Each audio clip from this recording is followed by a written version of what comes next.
listening to the Terrific Teacherpreneur, a podcast for teachers looking to grow a successful online business.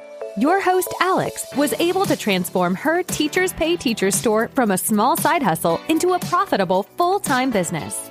She now helps other teachers do the same. Listen along for actionable tips and helpful wisdom about business and marketing as a teacherpreneur. Here's your host, Alex. Hello and welcome to the Terrific Teacherpreneur podcast.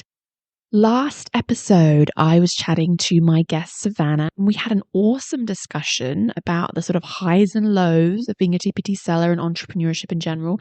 Really great wisdom in there. So if you haven't listened to the episode, go back and check it out first.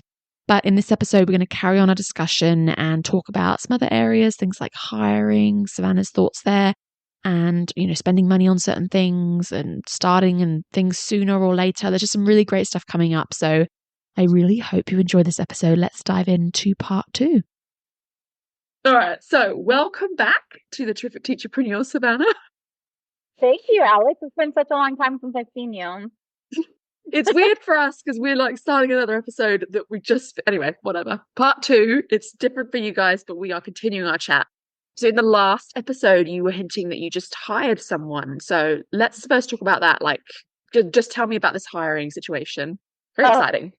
I started TPT in 2016, and I was still teaching, like I said, until June of this year. And so what I was doing was waking up at 4:30 every single day. I would try to get 2 hours of work in before my daughter woke up.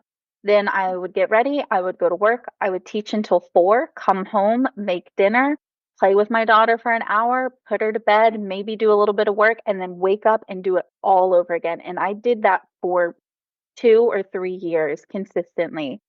And it's not until you are out of that situation that you realize how taxing that situation is. But I looked at it, I was like, what else am I going to do? If I want to be successful, this is the only thing I know how to do. And my friend Christina, she was behind Mrs. Winter's Bliss, but she's rebranded. She's lead in literacy now. And she's finally the one that convinced me, like, girl, you got to hire one. So she had given me some tips and things. And I hired someone just for 20 hours a week. 20 hours a month, not even a week, 20 hours a month. And it has changed everything. I first reached out. There's someone who trains virtual assistants. Do you mind if I say who it is? I don't have affiliation with I assume it's Chloe. Michaela Quinn. Michaela Quinn, I guess she trains virtual assistants. And then I guess once they go through her program, she has like a hiring board. So I filled out a Google Doc saying what I was looking for, michaelaquinn.com. And within 2 days, I had 30 applicants. I had so many quality applicants. I ended up interviewing 3 of them, and I loved all 3 of them. But the one who stuck out to me the most was this girl named Mindy, and I love Mindy. I call her my Mindy now. And before I even met her, she didn't know anything about me except for my business name. She had gone onto my Instagram and she had created a reel and a carousel for me just based off of what she'd seen. And I was like, whoa, you are good. So when I started, all I said was, I'm going to write all of my posts. I just want you to make the social media images. That's it. That's all I hired her for, is social media images.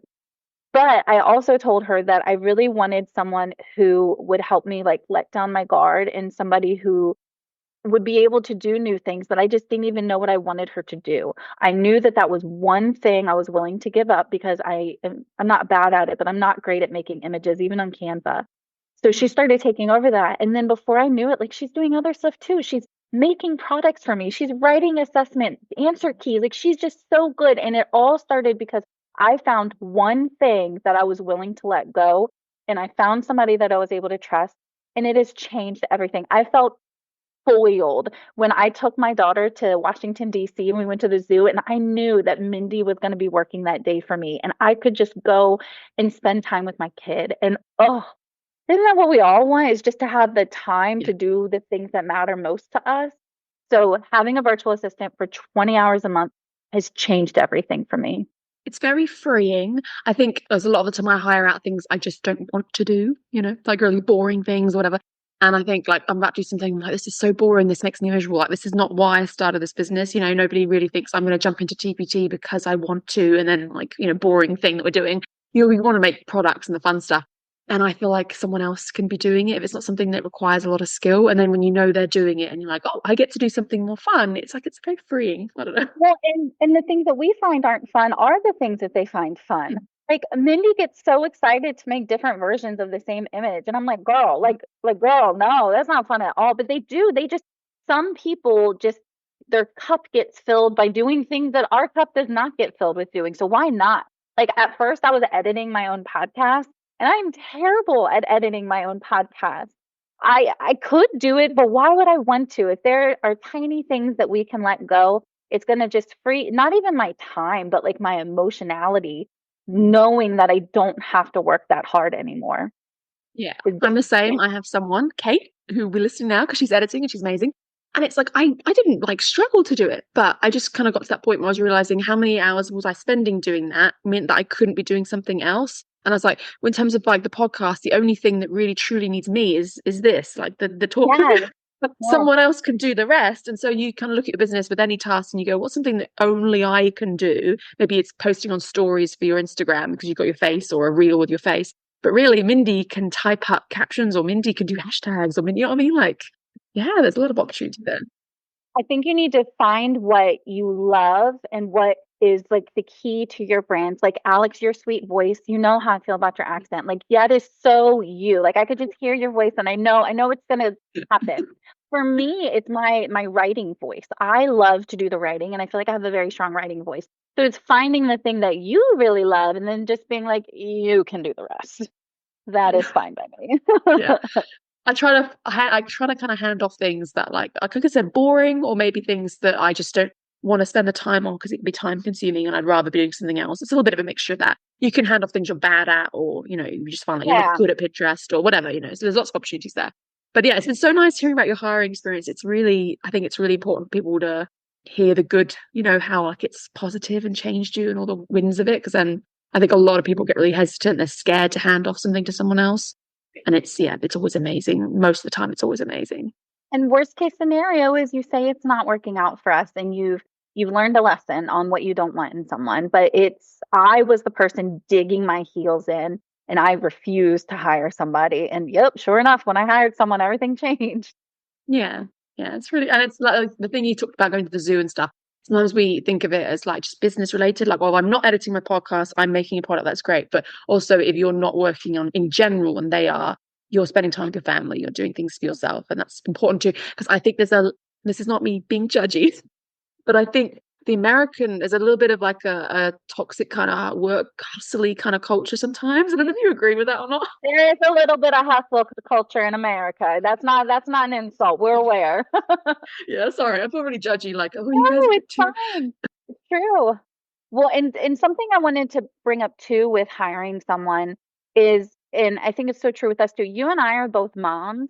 A lot of the people who are doing TPT have started doing it so that they could have some more financial freedom to be with their family. And when you hire somebody, they're looking for the same thing. My Mindy has a little baby girl too. And so I really love getting to see women do things, especially because as teachers, we were never trained how to be business people. And so having this like supportive community of everyone that can come together as moms and teachers and business women, I think it's pretty cool. Yeah, and I've always liked getting an email from someone I've worked with that's like, I'm expecting a baby. Like, oh, it's just so awesome to know though that, because especially over there with you guys not necessarily getting great paid leave and stuff, and it's a whole thing. We could go down a lot of rabbit holes here, but that story you were telling about the 4 a.m. wake ups and stuff, and like that it's very burnout inducing. I think being a teacher, trying to do TPT as a side hustle, and even when you go full time, you can really overwhelm yourself. And I think hiring someone just takes a little bit of that burden off you. So yeah, it's really awesome. It does. Yeah. Okay, so I had another couple of questions from other sellers.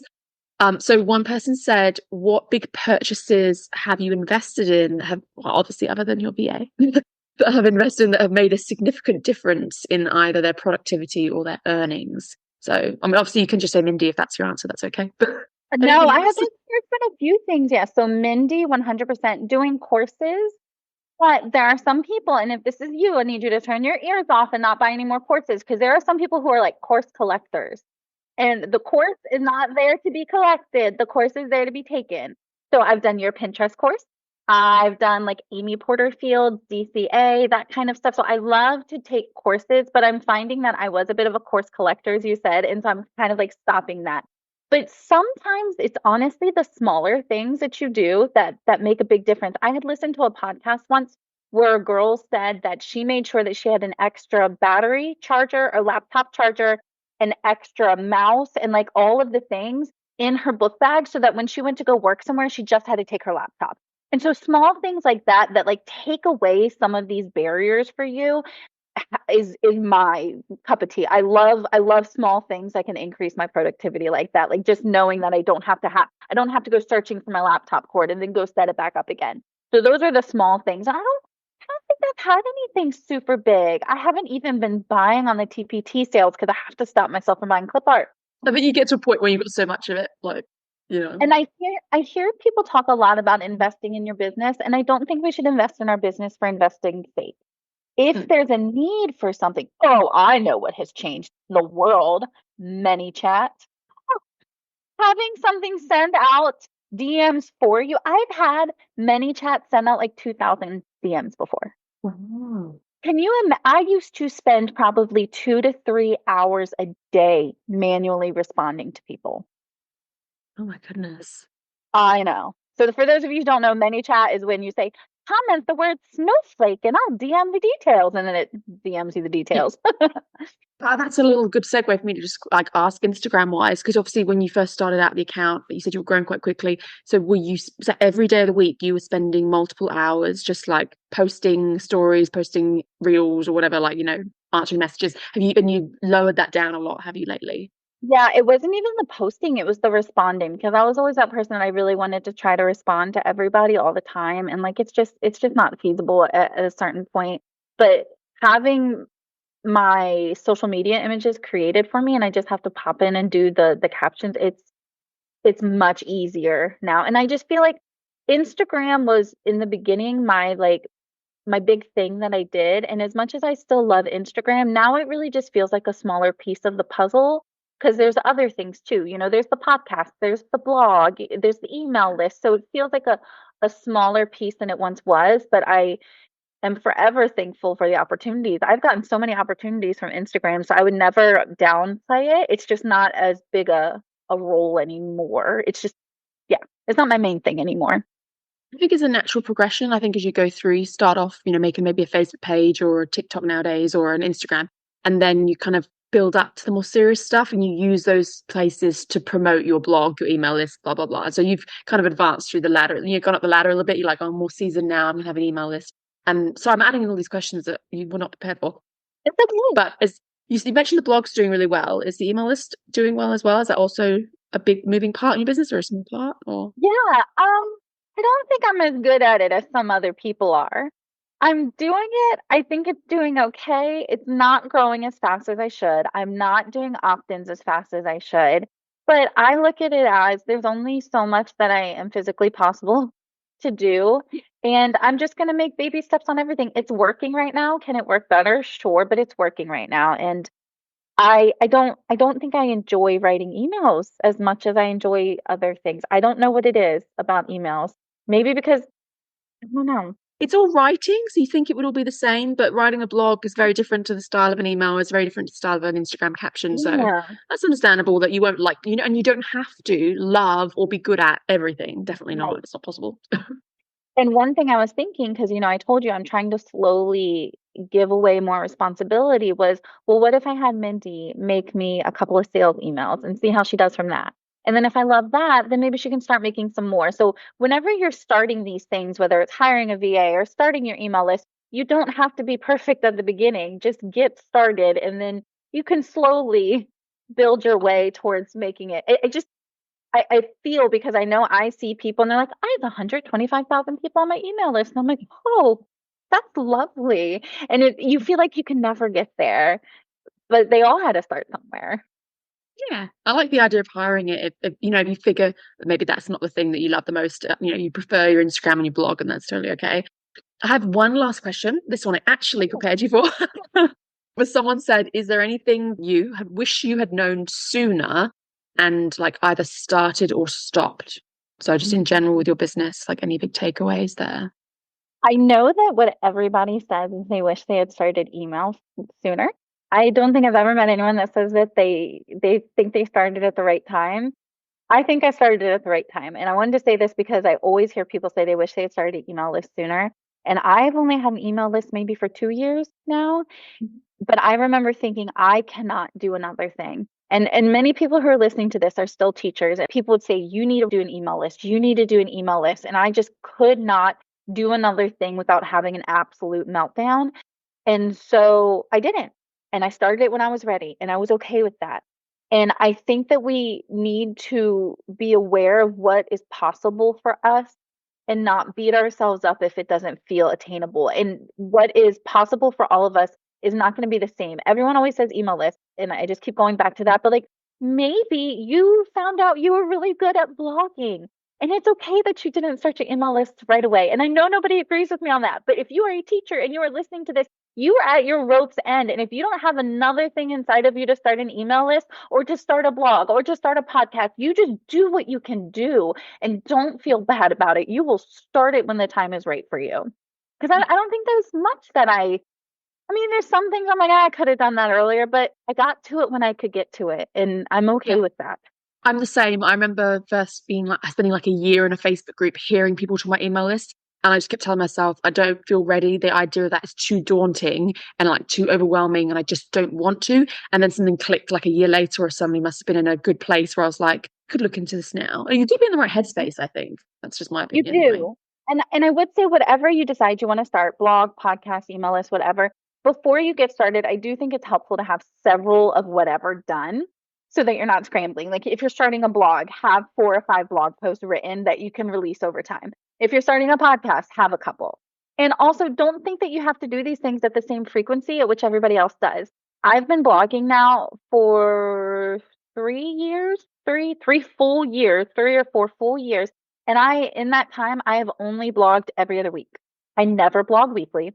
I do not podcast weekly. I don't have it in me. And I'm okay with that. Maybe one day I'll get there, but it's not today and it's not tomorrow. Yeah, I like you're giving people permission, not just about starting something, but there's also these pressures once you start, like, oh, you should be doing this weekly. And it's usually email, blogging, whatever. And I'm the same. Like I've switched to the fortnightly podcast episodes. So like that's all I can handle in the motherhood stage I'm in right now. And people just have to accept it. And like, I don't think it hurts your business. Like you can survive.